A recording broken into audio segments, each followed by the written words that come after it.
Que a paz de Cristo esteja contigo. Aqui é o professor Fabrício Cardoso da EBOC. E essa é a continuidade da nossa aula do projeto de desenvolvimento ministerial, falando especificamente sobre o Departamento de Assistência Social.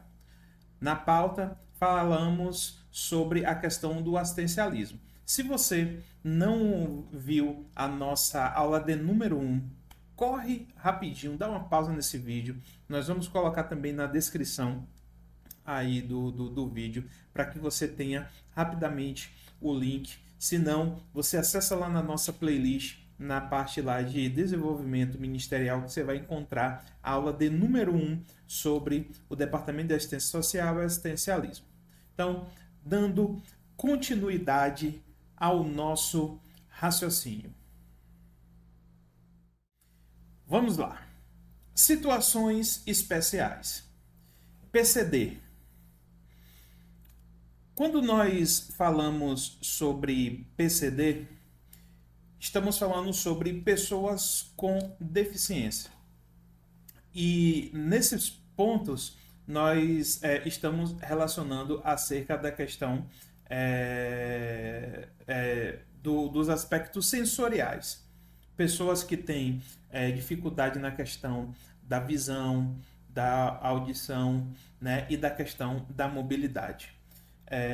Eu entendo, sei das realidades diversas, né, de todas as igrejas dentro do nosso cenário.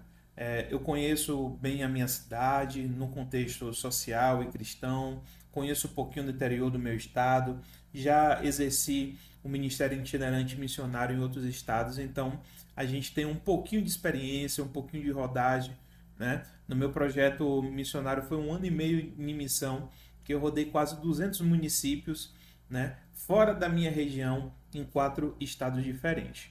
Então, esse pouco de experiência nos ajuda a entender que a realidade da igreja evangélica é muito diversa, né? Nós temos igrejas, por exemplo, ali com 30 membros, 40 membros, que não chega a arrecadar 5 mil reais. Igrejas que pagam 1.000, 1.500, 1.800 reais de aluguel. Como também a gente conhece a realidade de igrejas que são milionárias, igrejas que arrecadam na casa no milhão. Então, a realidade da igreja hoje é muito diferente, a depender até dentro da mesma denominação. Você tem igreja na denominação que está lá na periferia com 50 membros e você tem uma igreja que tem a sede lá com 3 mil pessoas, né? Com cadeira para 3 mil pessoas, com cultos que tem gente em pé. Então, a realidade é muito discrepante. Então, quando a gente fala sobre essa questão do PCD, a gente está falando sobre a questão estrutural. Uma questão estrutural onde você tenha um edifício adaptado para que você possa receber uma pessoa com mobilidade, né? Com dificuldade de mobilidade, né? Uma pessoa idosa, você ter rampas de acesso, uma pessoa com cadeira de rodas, né? Uma pessoa com deficiência visual, que tem a estrutura devida para que ele possa, né, conseguir conduzir sem o determinado apoio integral, né? Não só a questão da estrutura de acesso, mas que você possa ter como acomodar essa pessoa em um local confortável, de onde você tenha um banheiro, por exemplo, que permite que acesse essas pessoas. A gente já vislumbrou realidades de tipo assim, a igreja funcionar em um prédio e o banheiro ficar em outro prédio. E a gente acompanhar o constrangimento, por exemplo, de uma senhora idosa, né, que tinha um problema de saúde, que ela precisou se deslocar para chegar até o banheiro, mas não deu tempo. E a pessoa chegou ali no meio da igreja, né, ficou exposta a toda aquela vergonha, né? Já fomos em estrutura onde o banheiro era no primeiro andar. E aí, como é que você faz? Um cadeirante chega lá na tua igreja, né? É uma dificuldade para o cara poder acessar, e se o cara precisar ir no banheiro, que é uma coisa normal. E aí? Como é que vai fazer para subir esse cara na escada? E não só a questão da estrutura, né, física, que é importante, e você que tem condição de fazer, faça, porque tem muitas pessoas em nossa sociedade que tem essas condições. E eu tenho certeza que à medida que você tiver também a estrutura para receber essas pessoas, Deus vai direcionar. E não só também a questão física, a estrutura física para poder receber essas pessoas, mas também o preparo. Pessoas aptas na portaria com a condição de perceber essas situações. Outra questão também é a igreja ter o preparo para conseguir se comunicar com essas pessoas, né? Essa mensagem não é um moralismo que eu estou tentando impor aqui, porque é coisa que eu também preciso melhorar. Eu não sei me comunicar em Libras. Uma pessoa com deficiência auditiva, eu não consigo me comunicar na linguagem de sinais. Será que nós temos na nossa igreja pessoas qualificadas, aptas para isso? Será que se chegar uma pessoa nas nossas igrejas, nós temos ali alguém preparado? E essa pessoa preparada é porque ela tem um interesse? É porque foi algo que Deus gerou no coração dela? Ou foi estimulado por você, pastor?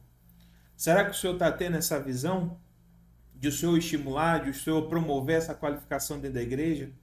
De trazer pessoas, né, qualificadas para poder ensinar, né, aula de Libras ali na igreja? Você colocar seus jovens para aprender? Então, é importante nós termos esse discernimento, esse entendimento, porque essas pessoas também precisam de Jesus. Pessoas acamadas e o TEA, transtorno do espectro autista. Pessoas acamadas são aquelas pessoas que têm uma intensa dificuldade de mobilidade, em alguns casos que necessita de acompanhamento, porque tem necessidade de equipamento, né? Existe uma estrutura que essa pessoa está na residência, com todo o aparato médico, essa pessoa não pode sair mais para o culto, né? Às vezes a pessoa pode pensar assim, não tem muita gente nessa situação não, mas tem muita, mas muita gente mesmo, não são poucas. Essas pessoas não conseguem vir mais a rotina de templo. A gente sabe que existe hoje, você consegue assistir um culto ao vivo, online, né? Mas como, por exemplo, como é que essa pessoa ela vai participar da Santa Ceia? Né? Eu sei que a gente dá um jeito, a pessoa na hora lá pega um pão, pega um suco ali e consome ali naquele momento e ceia online. Eu sei que para tudo a gente dá um jeito, o que importa, né, não é o aspecto físico, mas, né, o sinal, o ato profético que representa aquilo. Mas existe uma importância da presença, do corpo de Cristo, de estar unido ali. Então, o Departamento de Assistência Social precisa estar identificando onde que estão essas pessoas. E às vezes essas pessoas são da própria igreja. E elas somem e não são sequer procuradas e questionadas do seu paradeiro.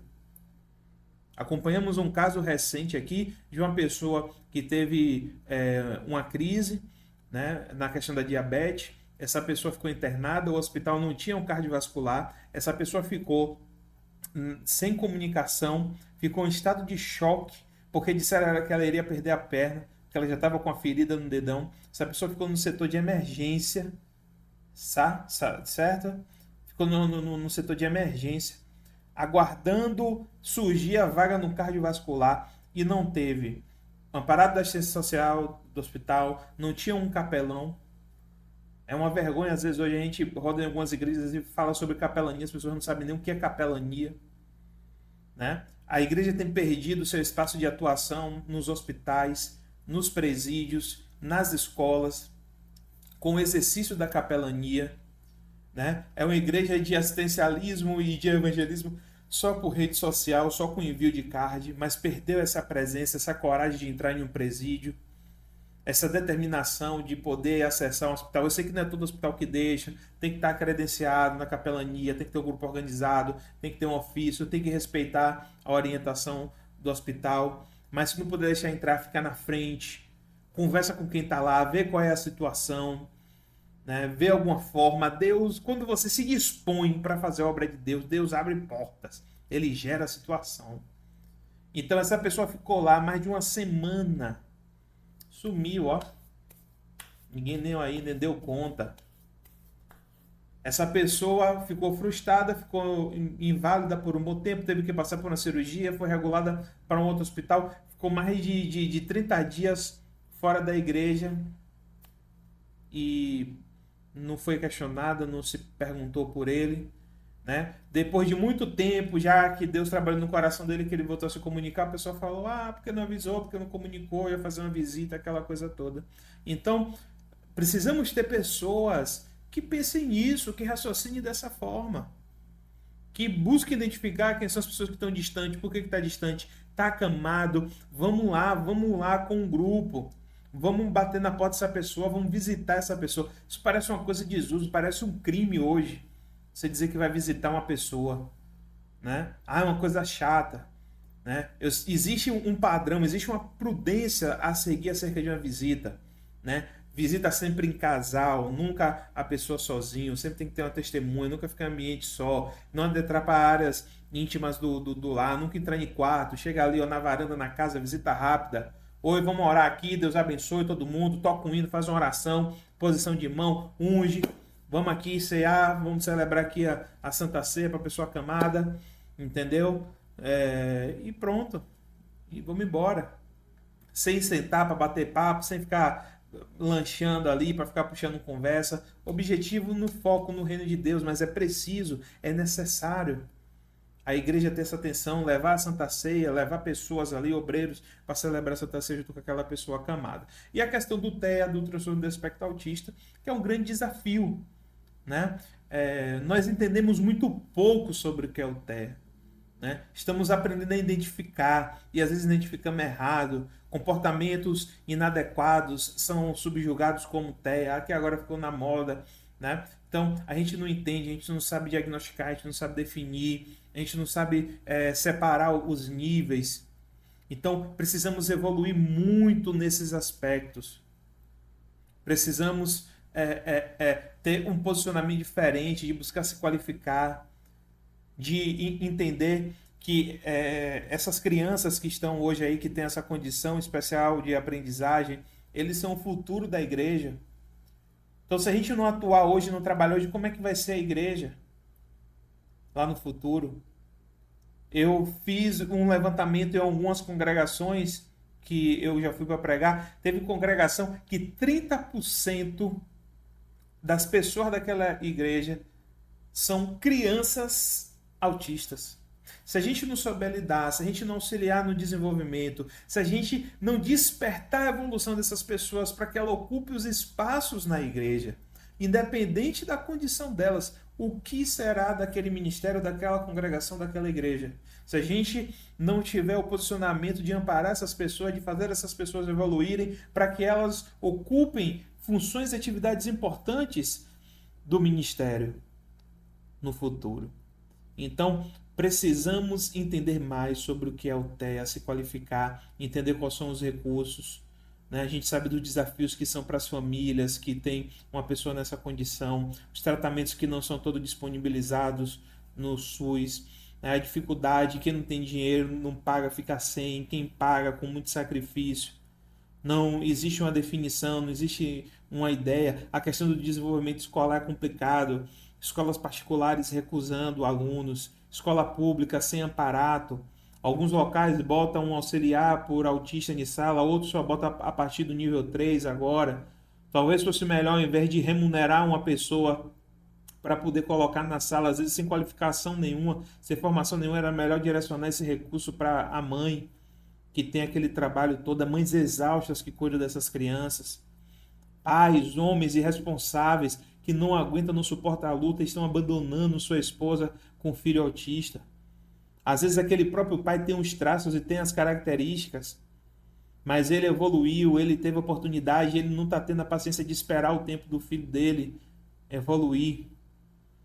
Relatos aqui que nós acompanhamos de pais autistas que sumiram e desapareceram, abandonaram de uma hora para outra, quando procurou saber estava em outra cidade, em outro estado, sobrecarregado porque não aguentava mais. Então precisamos conduzir essas pessoas, precisamos entender aquilo que é disponibilizado para essas famílias e como que nós como igreja poderemos melhorar a vida dessas pessoas. Precisamos pensar na estrutura física e preparo humano para lidar com todas essas situações. Eu destaquei a questão do aspecto da estrutura física e é necessário destacar também a questão do preparo humano, de nós estarmos aptos, e isso precisa começar na liderança. Se o líder não entende, se o pastor, se o dirigente, se o obreiro que está à frente não entende, não compreende, não vai fluir, não vai adiantar. Estamos chegando ao fim da nossa aula. Agradeço a todos vocês pela atenção. Esforça-te e tenha bom ânimo. Vamos colocar tudo isso em prática. Eu sei que não é fácil, que são inúmeros os desafios e que dá muito trabalho e que esses resultados não acontecem da noite para o dia. Mas eu quero aqui destacar, primeiramente, tudo começa com a compreensão, com o entendimento. Você, aluno teólogo, você, pastor, você, dirigente de congregação, você que é responsável por departamento, você que exerce um cargo de liderança na igreja. Tudo começa em você compreender, você entender. Não, eu entendo o que é assistencialismo. Eu entendo o papel da igreja na questão social. Eu entendo a razão social da igreja. Quebrar todo o paradigma e entender que nós precisamos fazer. Agora, a partir de que você entende, você vai em como fazer. Primeiro passo é você levantar, né? Primeiro passo é você compreender. Segundo passo é você levantar uma pessoa responsável. Uma pessoa que você sabe que tem essa característica, que ame fazer o social, que ame cuidar das pessoas, pessoa que tem um exercício pastoral na sua essência, não é aquela pessoa que você nomeia por determinadas condições, mas porque ela tem o sentimento de Deus, tem o amor de Deus no coração dela, ela ama vidas, almas, ela gosta de estar com pessoa. Toda igreja tem uma pessoa assim. Então, encontre essa pessoa, identifique essa pessoa e nomeie ela. Nomeie ela como responsável pelo assistencialismo. Mostre essa aula, mostre esse material, fala comigo aqui na descrição, me pede esse slide que eu mando para você aqui, via zap, via e-mail, como você quiser que eu dou um jeito de te mandar, para que você baixe e você estude. Se você precisar, eu faço uma aula ao vivo com você. Meu contato fica aí disponível. Eu faço uma aula ao vivo para você, não te cobro nada. A gente abre um Google Meet aí. Eu faço uma aula explicando tudo para você. Nós temos amigos aqui que são advogados especializados em direito social. Nós temos pessoas aqui que são amigos nossos, que são assistentes sociais, que conseguem trazer um maior embasamento. Se você não tiver acesso a ninguém, a alguém da sua cidade, me procure, me chame, eu vou te ajudar, eu vou te auxiliar. Deus me levantou para isso, esse trabalho existe para isso. Mas precisamos pensar e agir sobre a questão social na igreja. Precisamos contribuir com a melhoria da qualidade de vida das pessoas. Precisamos garantir que os nossos membros estão tendo acesso devido à alimentação, à moradia, à medicação, à saúde, à qualificação profissionalizante, à educação básica. Precisamos lutar pela dignidade sobre as famílias da nossa igreja. Então, entenda a importância e nomeie uma pessoa, dê apoio, direcione recurso, invista, saia do comum, saia das quatro paredes, busque parcerias, busque pessoas. Tem muita gente de bom coração, movida pelo Espírito Santo, disposta a ajudar o próximo. E eu tenho certeza que quando você se disponibiliza para fazer acontecer, Deus ele vai unindo pessoas, vai gerando recurso, vai abrindo portas. Então, que esse conhecimento venha marcar sua vida, marque o seu ministério, e que você, a partir de agora, já passe a ter um posicionamento diferente. Se você já tem melhores, se você não tem, passe a ter. Sobre a atuação social de Jesus Cristo e da Igreja de Cristo, sobre as famílias das nossas igrejas e sobre as famílias da nossa sociedade. Quando nós conseguirmos fazer com a nossa congregação, com o nosso templo, nós uniremos muito mais força para poder atingir todos lá fora. E tudo isso que a gente falou aqui, quando você conseguir contemplar as pessoas da sua igreja, você vai iniciar e startar projetos onde você possa amparar aqueles que estão lá fora. Que Deus continue te abençoando, continue acompanhando o nosso projeto, o nosso trabalho. Já passamos por todos os ministérios, temos conteúdo sobre os 5 ministérios. Estamos passando agora departamento por departamento, esmiuçando, tentando preparar o ministro, o líder, sobre tudo que ele precisa fazer, sobre o que ele precisa organizar, sobre quais são as funções e a razão da igreja, para que ninguém fique perdido, para que ninguém fique sem orientação, para que ninguém fique desesperado, esperando uma revelação, uma profetagem, uma profetada sobre o que tem que fazer, para Deus dizer assim, não, você tem que fazer isso, aquilo, não, tá tudo na palavra, tem embasamento na palavra, tem orientação na palavra, Deus mostra, Deus revela, Deus redireciona, não duvido disso, mas Ele já deixou tudo registrado na palavra. Que o seu coração esteja voltado para a palavra de Deus e que as nossas ações possam alcançar verdadeiramente a vida das pessoas. Deus continue te abençoando, se inscreve no nosso canal, curte esse vídeo, deixa um comentário, compartilha no grupo da igreja, da família, sobre aquela pessoa que você sabe que gosta de fazer o social, que gosta de ajudar os outros, o assistente social, o advogado que tem aí na sua cidade, ao seu acesso. Dispara esse vídeo para ele, vamos levantar uma multidão em prol de fazer boas obras em prol da nossa sociedade, em nome de Jesus. Deus abençoe. Graça e paz.